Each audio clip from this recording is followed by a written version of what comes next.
292페이지 고린도 후서 6장 9절하고 10절 2절의 말씀입니다.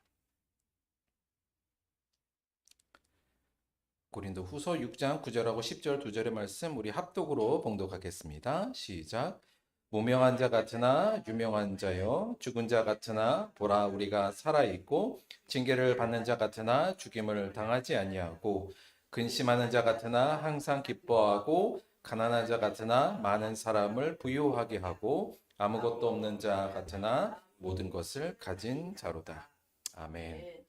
오늘은 모든 것을 가진 자, 이런 제목으로 하나의 말씀 함께 상고하도록 하겠습니다.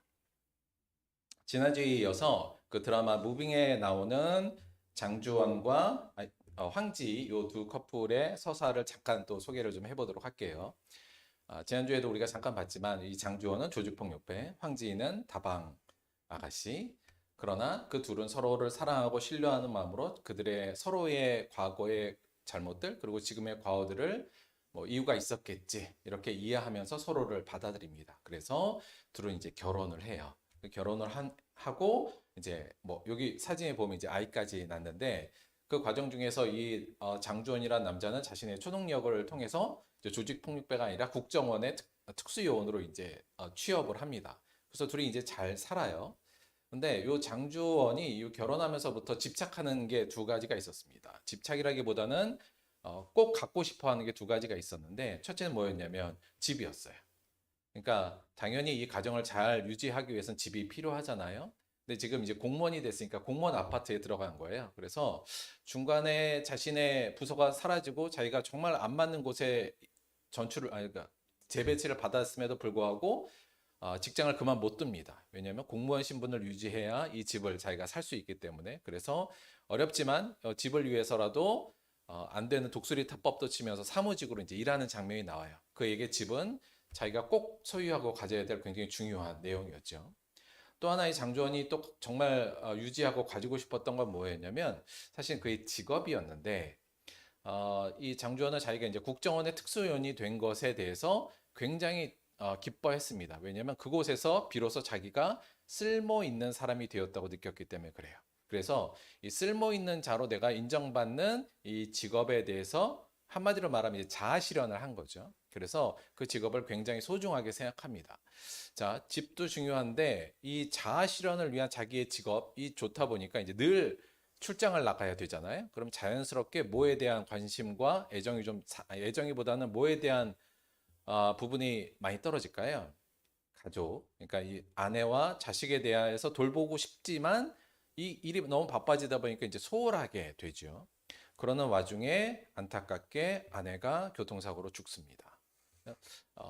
이제 굉장히 큰 어떤 그 죄책감을 느꼈겠죠. 내가 아내를 돌보지 못해서 곁에 있지 못하고 늘 출장 다니고 이러니까 결국 아내가 죽었다는 거에 굉장히 슬퍼해요. 그러나 여전히 국정원으로서의 직업과 그 집을 놓지는 못합니다. 왜냐하면 딸과 함께 거기서 살아야 되니까요. 그런데 어느 날 자기 임무를 수행하면서 결국 자기가 국정원에 계속 있으면 딸도 위험해질 거란 걸 깨달아요. 그걸 깨닫는 순간 장주원은 자신의 딸하고 이 부인의 사진만을 갖고 이 집을 나가서 소위 말하면 이제 도망을 갑니다. 그러면서 이 장주원이 했던 나레이션이 이거예요. 그날 밤 나는 내 흔적을 쫓을 수 있는 모든 것들, 내가 가진 모든 것을 다 버리고 딸과 함께 떠났다. 이렇게 나레이션이 나옵니다. 그런데 그 다음에 나레이션이 굉장히 독특했는데 그 다음에 이 장주원이 뭐라 그러냐면 아니, 다 가지고 떠났다. 이렇게 얘기합니다. 장주원은 그러니까 자신의 집, 그리고 자기의 자아실현을 주었던 직업, 자기의 삶의 모든 가구들을 다 두고 떠났잖아요. 근데 그것을 다 버릴 때, 그걸 다 두고 떠날 때 비로소 자기가 모든 것을 다 가지고 있다는 것을 깨닫게 됩니다. 뭘 갖고 있어요? 네, 자기 딸. 그것이 모든 것이란 걸 그때 비로소 깨닫게 되고 새롭게 각성하게 되죠. 그래서 그는 그 다음의 삶은 이전의 삶과는 굉장히 좀 다른 삶을 살게 됩니다. 오늘 소유에 대한 얘기를 잠깐 해보려고 해요. 소유, 내 것이 되는 거예요. 내 것이라는 소유한다는 거예요. 우리 아이들이 태어나서 언제부터 내 것이라는 개념이 생길까요? 언제쯤이에요? 희선이는 내 것이라는 개념이 지금 있나요? 있죠. 보통 만 2세 정도가 되면 아이들이 내 것에 대한 개념이 생긴다고 합니다. 한 3세 정도 되면 내 것과 남의 것을 구분할 수 있다고 해요. 어찌 보면 내 것을 가지려는 것, 내 것을 소유하고자 하는 건 그런 의미에서 보면 굉장히 본능적인 현상이라도 볼 수 있을 것 같아요. 근데 사실은 우리가 소유하는 것, 내가 뭔가를 가지기 위한 것이 사실 우리 인생의 전반에 있어서 어떤 큰 흐름을 만들어가는 가장 중요한 것 중에 하나가 바로 이 소유가 아닌가 그런 생각을 갖습니다. 조금 생각해 보면 소유는 일반적으로 저희가 두 가지 정도로 구분할 수 있는데요. 물질적인 소유와 비물질적인 소유죠. 뭐 물질적인 소유야 뭐 집, 자동차, 핸드폰, 옷, 뭐 이런 것 등등 우리가 물질적으로 소유할 수 있는 것, 그런 것을 가지고 싶어 하는 것, 그런 것을 우리가 물질적인 소유라고 할 수 있고요. 비물질적인 소유라는 건 뭘까요? 어찌 보면 뭐 자신의 어떤 기술, 능력 이런 것도 비물질적인 어떤 소유의 대상이 될 수 있고 또 특히 사람들이요. 사람도 소유하고 또 소유를 하고 싶어 하지요. 그래서 사람도 혹은 이웃도 비물질적인 소유에 들어갈 수도 있을 것 같습니다. 뭐 명성 이런 것들도 비물질적인 어떤 소유하고 싶어 하는 어떤 대상이 될 수도 있고요. 여간 사람은 누구나 태어나서부터 결국 물질적이거나 비물질이거나 끊임없이 소유하려고 노력하죠. 근본적인 이유는 뭐냐면 왜 그렇게 소유하려고 하느냐? 근본적으로 보자면 생존하기 위해서라고 보는 게 맞을 것 같습니다. 그러니까 뭔가를 가지고 있어야 생존이 가능하니까요. 그래서 생존을 위해서 물질이든 비물질적이든 어떤 거든지 여간 다양한 측면에서 내 것을 만들려고 노력들을 하지요. 그런데 요즘 보면 생존만을 위해서라면 생존이 보장이 되면 더 이상 물질과 비물질을 그렇게 소유하려고 노력은 안 해도 될 텐데 요즘 보면 꼭 생존만을 위해서 소유하려고 하는 것 같지는 않습니다. 생존이 보장이 돼도 끊임없이 소유하려고 우리는 노력들을 하지요. 그 근본적인 이유 중에 하나는 뭐냐면 소유는 생존을 위해서도 필요하지만 근본적으로 오늘날의 시대에서는 자아를 인식하는데 소유가 굉장한 의미를 부여하기 때문입니다. 말이 좀 어렵긴 한데요. 이게 한마디로 말하면 내가 가지고 있는 것으로 나를 이해하고 내 자아를 형성한다는 거예요. 쉽게 얘기하면 우리 소개할 때도 보통 그렇죠. 내가 누군가를 소개할 때 보통 내가 가진 것을 이야기함으로 자기를 표현합니다. 나는 어디 살고 무슨 직장을 갖고 있고 혹은 어떤 능력을 갖고 있고 어떤 자격증을 갖고 있고 뭐 또는 뭐 뭐를 갖고 있으며 뭐 이런 것들이요. 그러니까 등등 어떤 지위를 갖고 있다. 이런 것으로 자기를 표현하잖아요. 그러니까 결국 사람이 나를 이해할 때 보통 내 소유를 가지고 이해한다는 거죠. 곧 자기 인식은 곧 내가 소유하고 있는 것이 곧 자기 인식이 되는 거고요. 조금 더 쉽게 말하면 나 잘 살고 있어, 못 살고 있어, 혹은 성공하고 있어, 실패하고 있어, 뭐 이런 감정들도 다 내가 무엇을 소유하고 있느냐, 그렇지 않느냐를 통해서 우리가 판단하고 이해하고 있다는 겁니다. 그러니까 생존 너머로 자아인식 혹은 나에 대한 어떤 성공과 실패의 삶, 이거에 소유가 직접적인 연관이 되니까 당연히 소유에 우리가 집착할 수밖에 없게 되겠죠.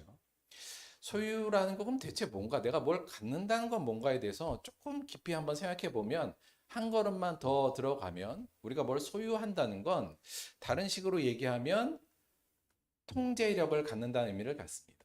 그렇죠? 내가 이건 내 거야는 내가 이것을 통제할 수 있다는 의미를 한 걸 뜻해요. 그러니까 내 물건은 내가 통제할 수 있을 때 내 것이 되는 거니까요. 그래서 소유한다는 건 보통 통제력을 갖는다는 의미를 갖습니다. 물건에 대한 통제력도 마찬가지고요. 또 이게 조금 잘못되면 과거에는 좀 그랬어요. 뭐냐면 보세요. 내 자식을 보통 내 소유라고 생각하면 내 자식을 통제할 수 있다고 생각합니다.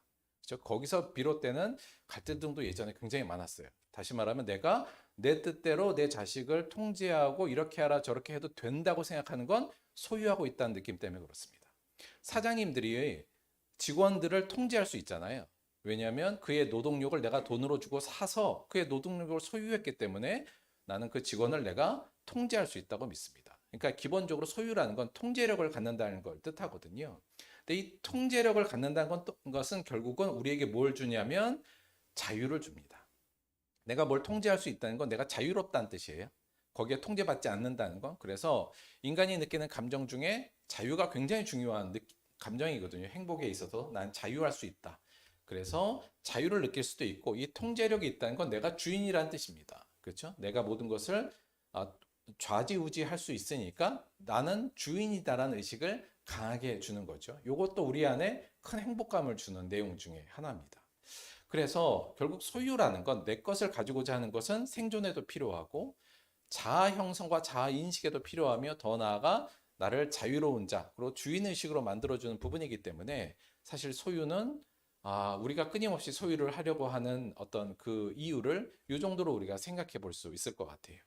소유 자체가 좋냐 나쁘냐를 떠나서 그런데 소유는 또 다른 특징이 하나 있는데 내가 뭔가를 갖는다는 건 뭐냐면 소유는 결국은 불만족이라는 감정을 만들어낼 수밖에 없습니다. 어떤 의미냐면 내가 뭘 가지면 일단은 만족이 돼요. 그렇죠? 뭔가 기분이 좋고 내가 통제도 할 수 있고 뭔가를 갖고 있다는 것이 나를 불안에서부터도 없어지게 하고 뭔가 좀 기분이 좋아집니다. 그런데 우리가 일상에서 느껴서 아시다시피 그 가진 거의 기쁨이 오래 가진 않아요. 일정 수준이 지나버리면 더 이상 기쁨이나 만족이 없습니다. 그러면 그 다음에 만족하려면 어떻게 되냐면 그것보다 더 큰 걸 소유하든가 그것보다 더 좋은 걸 소유해야만 그 다음에는 또 소유로 오는 기쁨이 생겨요. 통제력도 마찬가지고 어떤 안정도 마찬가지입니다. 사실 이게 그래서 우리가 일반적으로 거꾸로 가기가 굉장히 어려워요. 내가 지금 최신의 핸드폰을 들고 있으면 그 다음에 나오는 최신의 핸드폰을 사야만 만족이 생깁니다. 똑같은 어떤 걸 사면 만족이 안 생겨요. 더군다나 그 밑에 기종으로 가면 당연히 더 실패감만 오히려 하죠. 그래서 필요 없고 나에게 필요 없는 기능이라 할지라도 최상의 핸드폰으로 계속 올라갈 수밖에 없어요. 남자들은 차를 사는데도 그런 느낌이 비슷하게 들고요. 그러니까 왜냐하면 더 높은 곳으로 가야만 만족이 생기기 때문에 끊임없이 만족하지 못한 게 계속 우리한테 쌓이는 문제가 생깁니다.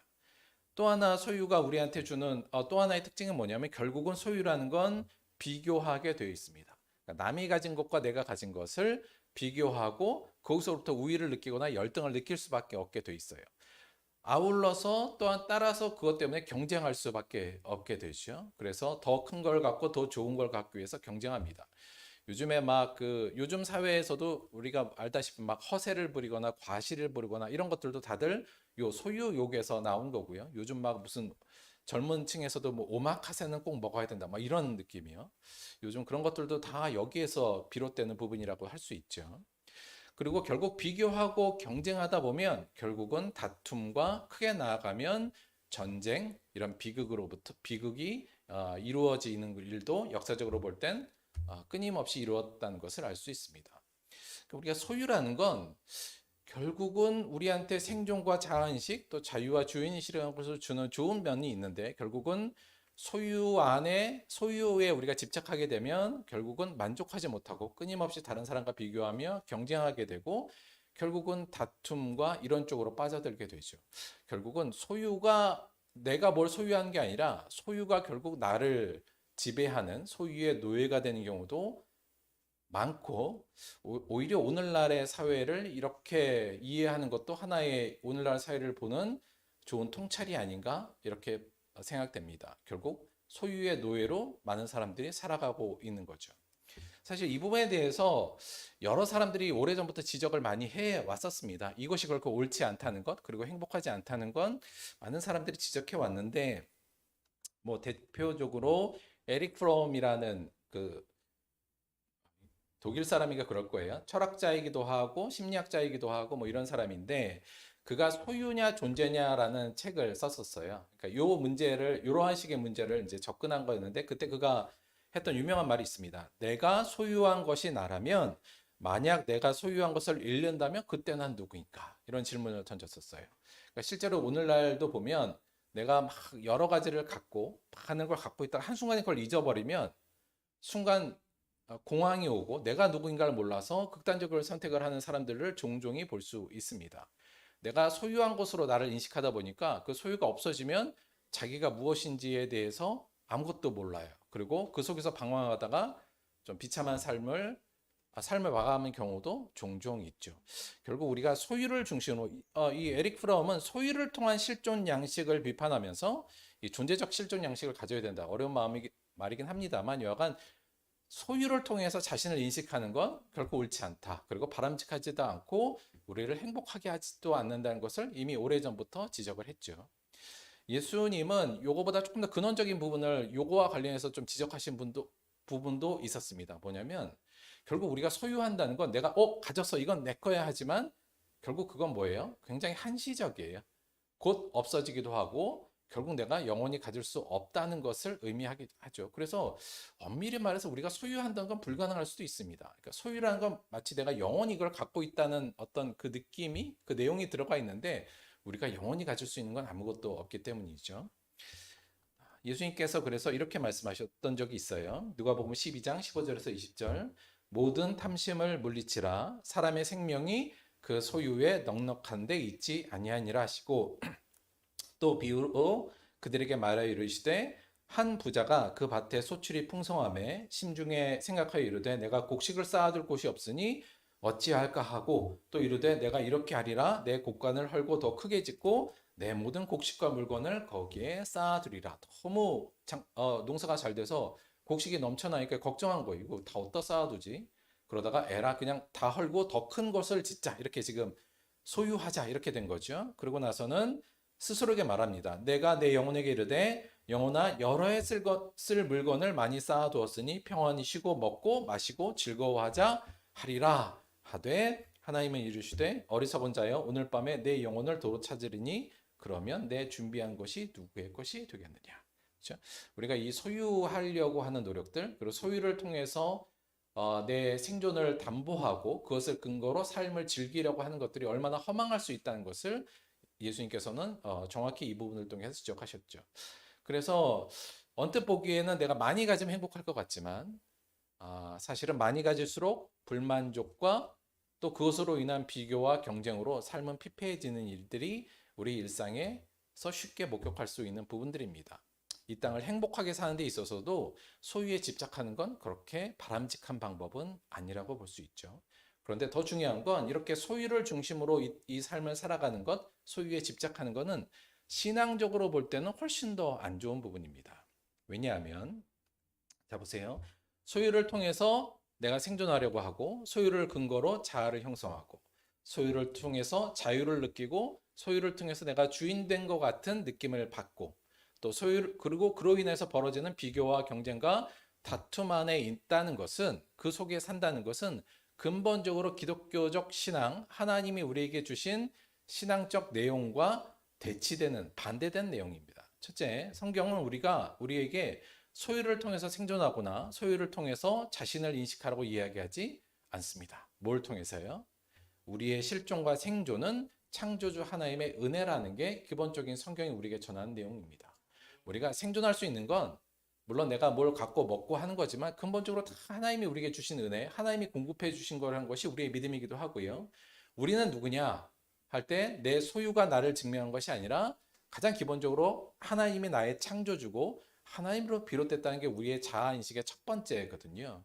그러니까 우리가 소유를 통해서 나를 인식하고 또 생존하려고 하는 것은 이 가장 중요하고 기본적인 성경적 진리를 위반하는 것이 되고 그와 반대된 내용을 우리가 하게 되는 거죠. 또 하나 소유를 통해서 우리가 자유를 느끼거나 또는 내가 주인의식이 되는 것을 느끼지만 성경은 그리고 하나님은 우리가 주인다라고 얘기하진 않았습니다. 진짜 주인은 누구라고요? 하나님이 나의 모든 것의 주인이다라는 고백이 사실은 우리의 올바른 신앙적 고백이거든요. 우리 보고 주인되라고 얘기하시지 않았고요. 주인이 누구인가를 명확히 알고 그 주인을 따르는 자로서의 자신을 인식하라고 말씀하셨기 때문에 소유를 통해서 내가 난 주인 된 거 맞아. 내가 다 통제할 수 있어. 우리 가정은 내 거야. 내 회사는 내 거야. 뭐 이런 느낌들 하나님께서 원하시거나 하나님 보시기에 바람직한 행동이 또는 마음가짐이 아니죠. 하나님께서 우리에게 맡겨준 거라고 생각하는 게 우리가 아는 신앙적 바른 태도이지 않습니까? 마찬가지로 소유를 통해서 피할 수 없는 비교와 또 경쟁, 그로 인한 다툼, 그로 인한 시기, 그로 인한 허세적 어떤 삶 이런 모든 것들은 다 하나님이 원하시는 건 아닙니다. 오히려 하나님께서 극히 반대하신 일이죠. 하나님께서 우리에게 어떻게 사랑하라고 그러셨어요? 어떻게 살려면 서로 사랑하라. 이게 핵심 아니겠습니까? 그런데 비교하고 경쟁하고 다투는 건 이와 정반대인 거죠. 그래서 이 소유로 인해서 생존과 자아 형성 또 자유를 얻고 주인의식을 얻고 이렇게 사는 것은 결국은 하나님이 원하는 삶과 정반대의 삶을 사는 겁니다. 이렇게 사는 것이 세상적으로 볼 때도 행복하지 않은데 신앙적으로 볼 때는 더 위험하고 더 안 좋은 일이죠. 따라서 우리가 소유에 집착하는 건 절대 그리스도인으로서는 벗어나야 될 아주 중요한 과제 중에 하나라고 할 수 있습니다. 사실 예수님께서 이 부분에 대해서 굉장히 많이 강조하셨어요. 우리가 잘 아는 것 같이 부자 청년 관원이 예수님께 와서 어떻게 하면 영생을 얻습니까? 예수님께서 뭐라고 하셨어요? 네 소유를 다 팔아 가난한 자들에게 주고 나를 쫓으라. 이렇게 말씀하시죠. 그러니까 예수를 쫓을 때 네 소유를 팔라는 것, 소유에 결국 집착하지 않는 게 예수를 따르는 길이라고 말씀하셨고요. 사실 우리가 성령이 임한 후에 교회가 처음 생겼을 때 교인들이 첫 번째 한 행동이 뭐예요? 자기의 소유를 팔아 자기 공동체에 있는 어려운 자들에게 나눠준 일부터 시작했습니다.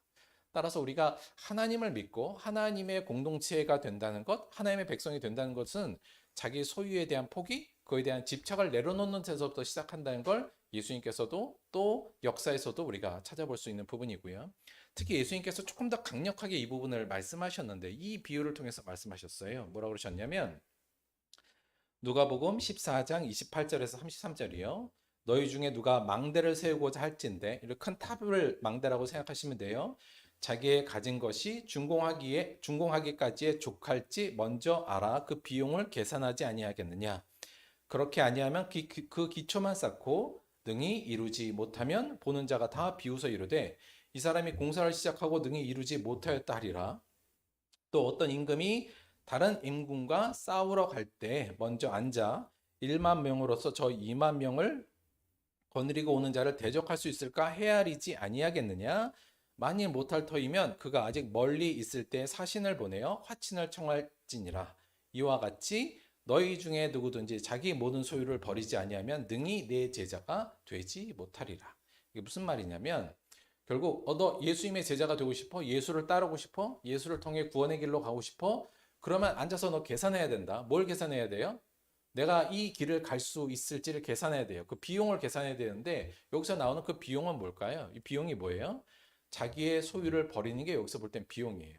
다시 말하면 너 예수를 쫓으려고 생각하면 네 소유에 대한 집착을 내려놔야 된다는 것을 계산해 두고 시작하라는 얘기예요. 그렇지 않으면 기초만 좀 놓다가 그만두고 괜히 싸우러 갔다가 다 깨진다는 얘기를 하는 겁니다. 다시 말하면 예수님께서 능히 내 제자가 되려면 결국 뭘 생각해야 된다고요? 내 소유를 내려놓는 것이 반드시 수반되는 것을 먼저 계산하고 달려들어라. 함부로 달려들었다가는 아무것도 못한다는 얘기를 하고 계신 거죠. 그만큼 우리가 예수를 따르는 길, 신앙을 따르는 길은 이 소유에 대한 집착을 내려놓는 것은 필수이기도 하고 다른 식으로 얘기하면 내 소유를 내려놓을 때만 올바로 하나님의 진리가 보일 수도 있다. 이렇게까지도 얘기할 수 있을 것 같습니다. 마치 주원이가 자기의 집과 장주원이 자기의 집과 자기의 직장을 내려놓고 떠나갈 때 비로소 자기가 가진 모든 것이 보였듯이 말이죠. 자, 그러면 이게 내 소유를 다 버리는 것이 예수님께서 그렇게 강조한 것인데 근데 이게 이제 그럼 이걸 어떻게 해요? 이렇게 돼야 되잖아요. 근데 우리가 알다시피 이게 가능한 거냐? 우리가 자기의 모든 소유를 예수님께서는 너희 중에 누구든지 자기의 소유를 버리지 아니하면 능히 내 제자가 되지 못하리라 이렇게 말씀하셨는데 그럼 예수의 제자 되는 건 포기해야 되는 건가? 우리가 과연 어떻게 내 소유를 다 내려놓을 수 있을까? 이거에 대해서 저희가 좀 진지하게 고민을 아무래도 해야겠죠.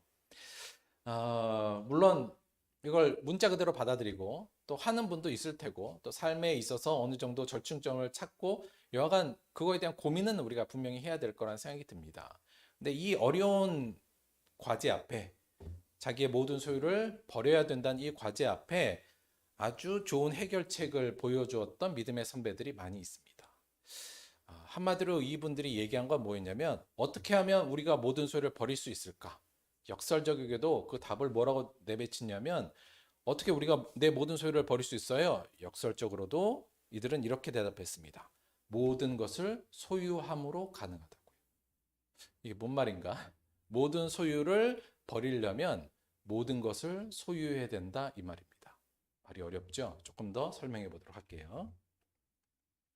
자, 오늘 저희가 읽은 본문은 저희가 몇 주 전부터 봤던 부분하고 계속 연결되는 부분이었어요. 결국 사도 바울은 뭐라 그러냐면 고린도 교인들에게 하나님의 은혜를 헛되이 받지 말아라. 지금 이렇게 얘기했죠.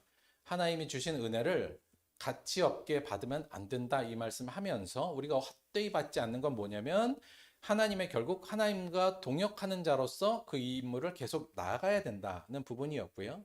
뭐냐 쉽게 얘기하면 우리가 그리스도인답게 살아야 한다 함을 의미합니다. 그리스도의 은혜를 헛되이 받지 않는다는 건 그럼 그리스도인답게 산다는 건 결국 뭐냐라고 했을 때 첫 번째 인내요. 환난과 수고와 수많은 어려움 속에서도 인내해야 된다는 게 그리스도인의 첫 번째 특징. 또 하나는 어디 안에 있어야 된다고요? 진리 안에, 성령 안에, 그리고 사랑 안에. 그 사랑 안에는 거짓 없는 사랑부터 시작해서 자비와 같은 그런 내용들이 있었죠. 한마디로 말하면 서로 사랑이라고 이야기해도 될 것 같습니다. 그렇게 살아가는 데 있어서 필요한 의의 좌우 무기를 가지라고 지난주에 말씀을 드렸고요.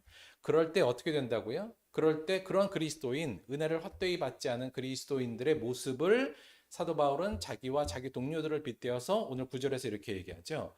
무명한 자 같으나 유명한 자요, 죽은 자 같으나 보라 우리가 살아있고 징계를 받는 자 같으나 죽임을 당하지 아니한다.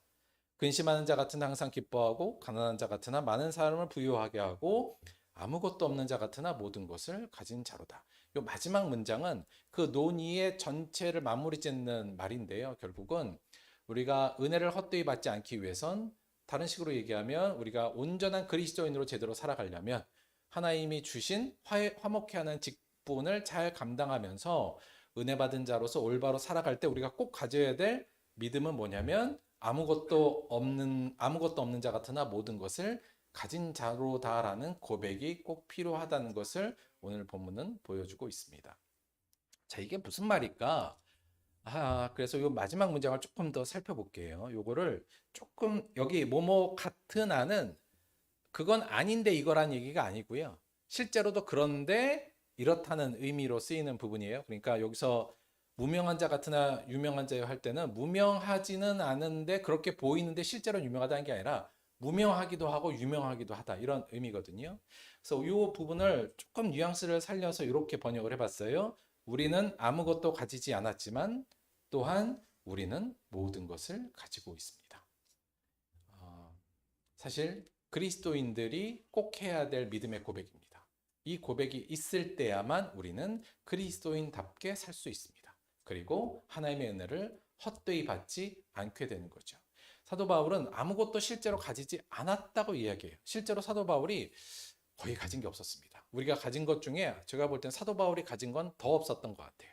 실제로 사도 바울은 뭘 가지지 않고 있었을까요? 오늘 앞에 우리가 지난주에도 봤지만 이게 쭉 한 내용을 보면 사도 바울은 일단 돈을 별로 안 갖고 있었습니다. 돈이 별로 없었어요. 좀 가난했습니다.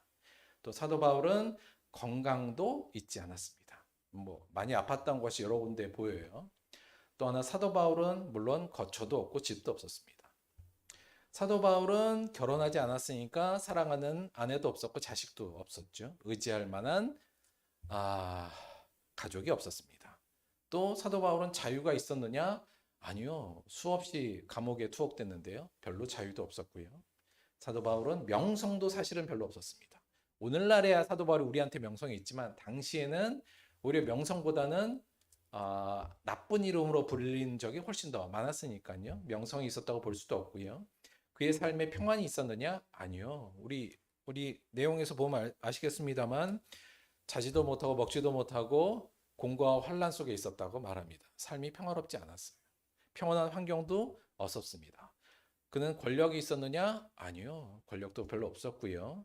설교 능력도 사실 별로 없어서 꾸지람도 많이 들었습니다. 야, 바울은 설교를 이렇게 못해? 이런 소리도 많이 실제로 들었고요. 그가 사도로서의 좋은 배경을 갖고 있었냐? 출신으로? 그렇지 않았습니다. 우리가 알다시피 예수님의 12제자가 아니었잖아요. 그래서 그는 사도로서 배경에서도 많이 밀렸고 그런 것도 가지고 있지 않았고요. 영역은 조금 그런데 실제로 근데 우리가 볼 때는 사도 바울이 영역이 굉장히 뛰어나고 소위 말하면 막 신비적인 능력도 막 펼치고 그랬을 걸로 보이는데 당시의 상황으로 보면 사도 바울을 대적했던 사람들이 야, 사도 바울은 쟤는 영역도 별로 없어. 약간 이렇게 했거든요. 자기들은 많다 그러고 그것도 내세울 건 없었을 것 같습니다. 사도 바울 외모는 좀 잘생겼을까요?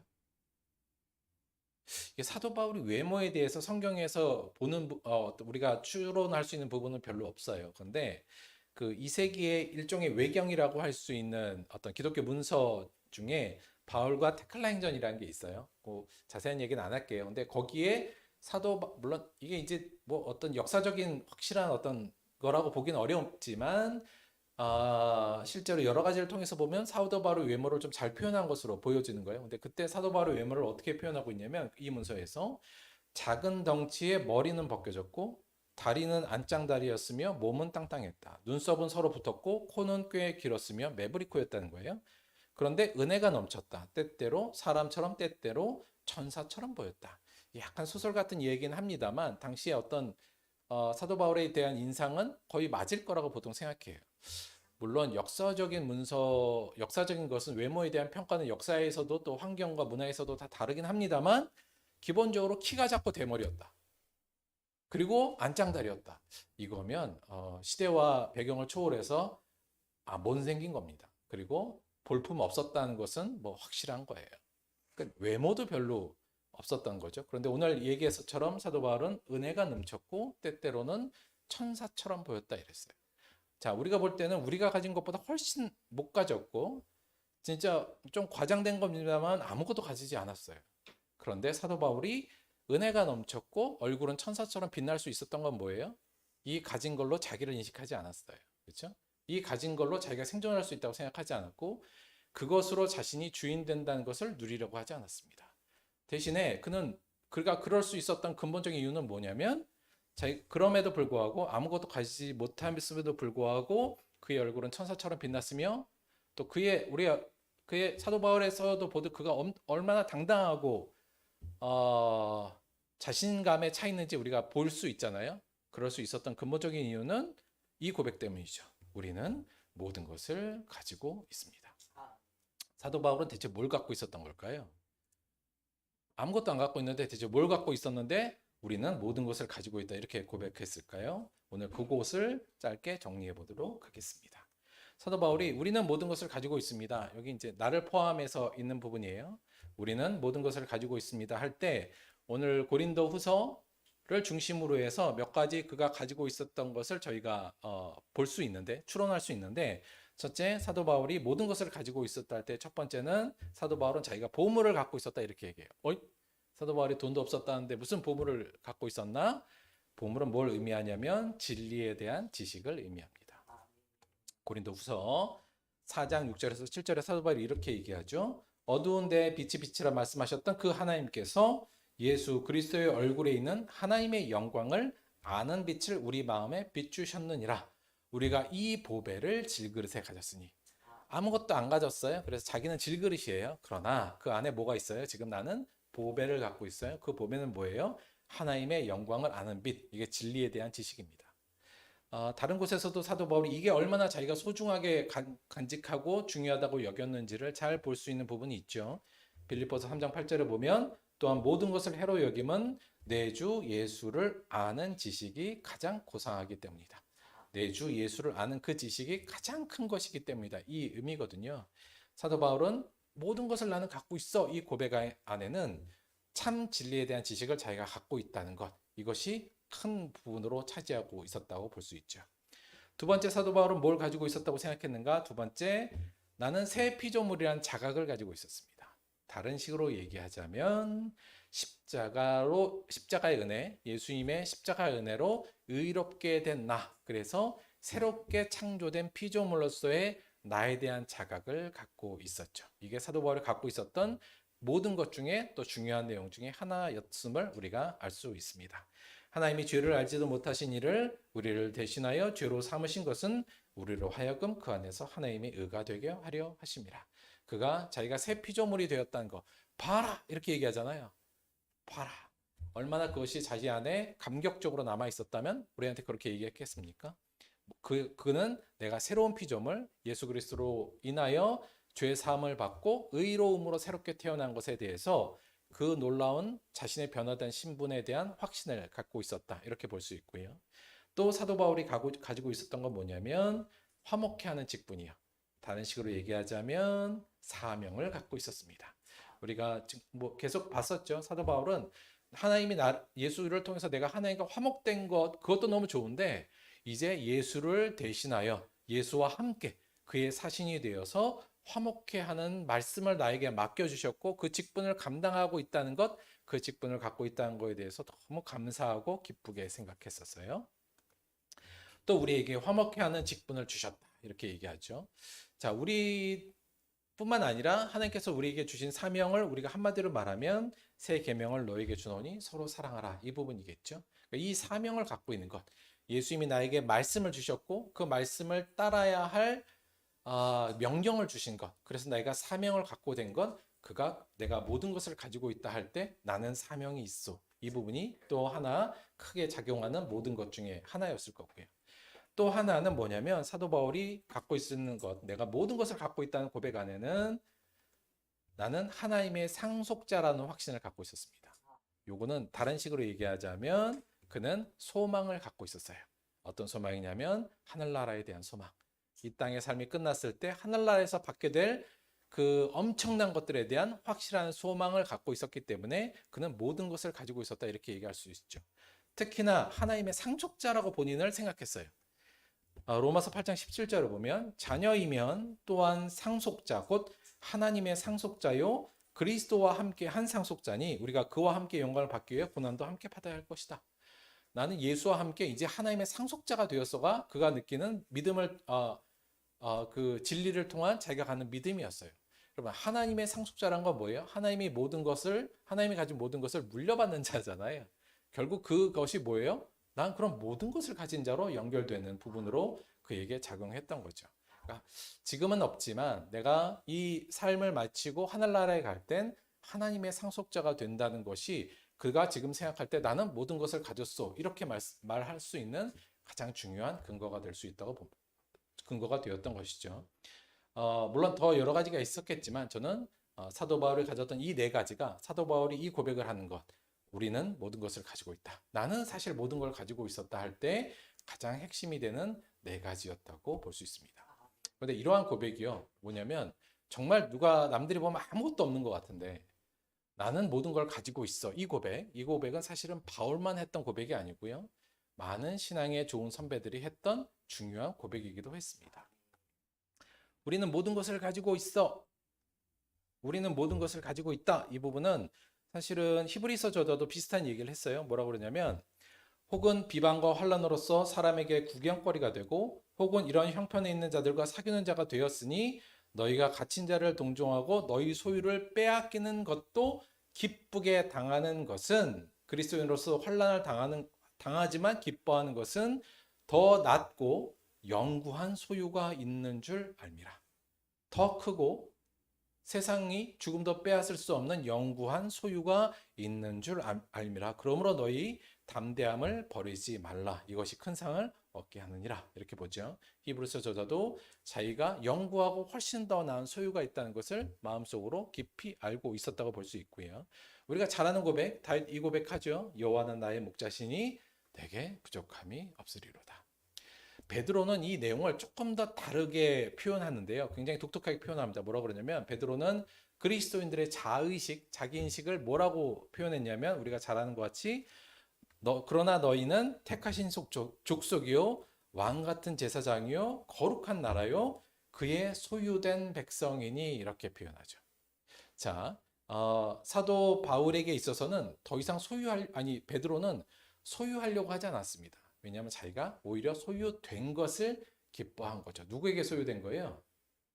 하나님에게 소유된 것에 대해서 기뻐한 자가 된 겁니다. 이것이 곧 모든 것을 가진 자와 연결이 돼요. 왜요? 하나님께 속했으니까. 그렇죠? 모든 것의 주인 되는 하나님께 속했기 때문에 내가 하나님께 소유됐다는 건 나는 지금 모든 것을 가지고 있다. 이렇게 표현되는 거죠. 베드로는 소유하려는 사람이 아니었습니다. 오히려 소유된 것을 기뻐하는 것. 누구에게요? 하나님에게 소유된 것을 기뻐하는 자죠. 그 안에 그의 고백도 이거와 마찬가지였을 겁니다. 나는 따라서 모든 것을 가지고 있는 자입니다. 이렇게요. 마무리할게요. 여러분, 우리 안에 진리에 대한 믿음이 있고 사랑을 하라는 그 사명이 있고 하나님의 내가 상속자라는 소망이 여러분 안에 있습니까? 우리 안에 진리가 있어요? 진리의 말씀이 있습니까? 왜 없어요? 있잖아요. 저 매일 얘기하고 있는데 진리의 말씀도 있고요. 그거에 대한 우리의 믿음이 있으니까 여기 나오고 있지 않습니까? 사랑에 대한 사명이 있나요? 좀 약할지 모르지만 다들 사명은 갖고 살고 계시잖아요. 그리고 우리가 하늘나라의 주인이 되어 하나님의 상속자가 된다는 여러분 소망도 있지 않습니까? 믿음도 있고요. 만약에 그렇다면 우리는 모든 것을 가진 자입니다. 음, 여기서는 아멘인데 밖으로 나가자마자 이제 아멘이 안 되는 건 알겠습니다만 말씀에 근거하여 우리는 이렇게 고백하고 이렇게 증언할 권리가 있습니다. 자격도 충분하고요. 뭐라고요? 우리는 모든 것을, 나는 모든 것을 가진 자입니다. 나는 하나님에 대한 진리, 예수님에 대한 진리도 갖고 있고 예수님이 하나님이 나에게 주신 사랑의 사명도 지금 품고 있으며 그를 통해 하늘나라의 상속자가 되는 소망까지 있다면 우리는 여러분 모든 것을 갖고 있는 자입니다. 혹 이게 내 마음속에 깊게 오지 않는다면 장주원이 했던 방식을 사용하는 것도 좋을 것 같습니다. 그 전에 내가 갖고 있는 걸 내려놓는 것. 그럴 때 내가 갖고 있는 것, 그 모든 것이 진짜 보일지 모릅니다. 소유의 노예로 끌려가는 삶이 아닌 오히려 소유된 자로서의 복을 저와 여러분이 누리게 되기를 주님의 이름으로 축원드립니다. 말씀 생각하시면서 우리 잠깐만 함께 기도하도록 하겠습니다.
하나님 고맙고 감사드립니다. 하나님께서는 하나님의 모든 것을 우리에게 주셨습니다. 예수 그리스도를 우리에게 주심으로 우리에게 모든 것을 가지게 만들어 주셨습니다. 다시 한번 그 은혜에 감사와 찬송을 드립니다. 지금 우리는 모든 것을 가진 자임에도 불구하고 여전히 곧 사그라들 것들을 달라고 주님께 나아가고 있습니다. 물론 때론 그런 것들이 우리에게 필요할 수 있습니다만 우리 사랑하는 들복교회 성도인 모두는 이미 내가 모든 것을 갖고 있다는 것을 잊지 않도록 도와주옵소서. 우리가 가지고 있는 것이 얼마나 큰 것이며 우리가 받은 진리에 대한 믿음과 사랑의 사명과 우리가 품고 있는 이 소망이 얼마나 큰 것인지 얼마나 영구한 것인지 잊지 않도록 하여 주옵시고 쓸데없는 세상의 소유의 노예로 사는 사람들과는 구별되는 삶을 살 수 있도록 인도하여 주옵소서. 우리 삶에 나는 모든 것을 가진 자라는 것이 입술로만이 아니라 삶으로 내 감정으로 또 내 사고와 이성으로 정립될 수 있는 우리가 될 수 있도록 성령님 우리의 마음을 변화시켜 주옵소서. 예수님의 이름으로 기도드렸습니다. 아멘.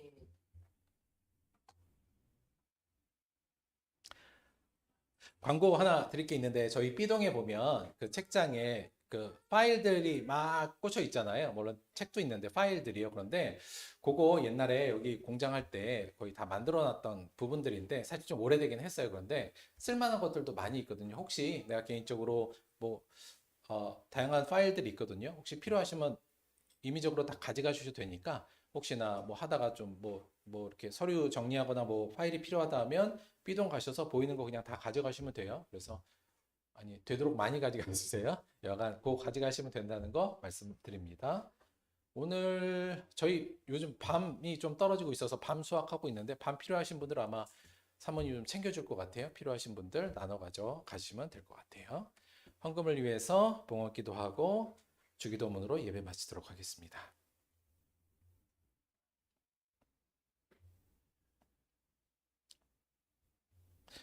우리의 모든 것이 되시는 하나님, 우리에게 모든 것을 주셨으니 고맙고 감사드립니다. 우리는 모든 것을, 영구한 모든 것을 가진 은혜를 받는 자가 되었습니다.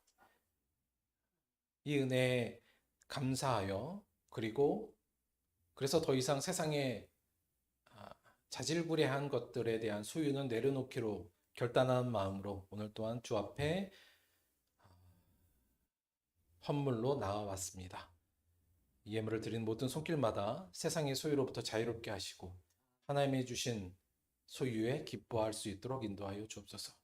아울러 이 예물이 쓰이는 모든 곳에 하나님의 은혜와 하나님의 모든 것이 전달될 수 있도록 도와주옵소서.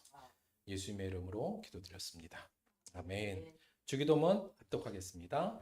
하늘에 계신 우리 아버지여, 이름이 거룩히 여김을 받으시오며 나라가 임하시오며 뜻이 하늘에서 이루어진 것 같이 땅에서도 이루어지이다. 오늘 우리에게 일용할 양식을 주시옵고 우리가 우리에게 죄진 자를 사하여 준 것 같이 우리 죄를 사하여 주시옵고 우리를 시험에 들게 하지 마시옵고 다만 악에서 구하시옵소서. 나라와 권세와 영광이 아버지께 영원히 있사옵나이다. 아멘.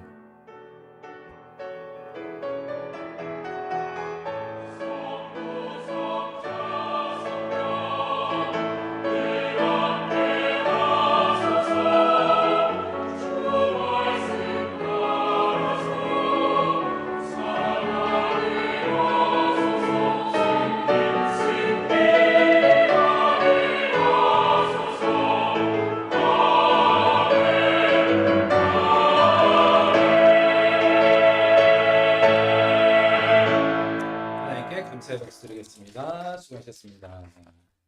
오늘 저희 비빔밥 먹을 거라 계란 부치는데 약간 시간 좀 걸릴 것 같아요. 조금 천천히 밥 먹도록 하겠습니다. 수고하셨어요. 제이 안녕. 뭐야 이거? 이거 좀 헌금하면 되지. 편지야. 그래. 열어봐. 제이가 나한테 뭔 편지를 썼을까? 설레네. 제이야 글씨로 쓴 거야? 뭔 편지를 썼을까요? 편지 겉면에 하트가 써 있어요.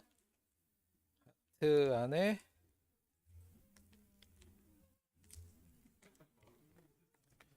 뭐 이렇게 많이 했어?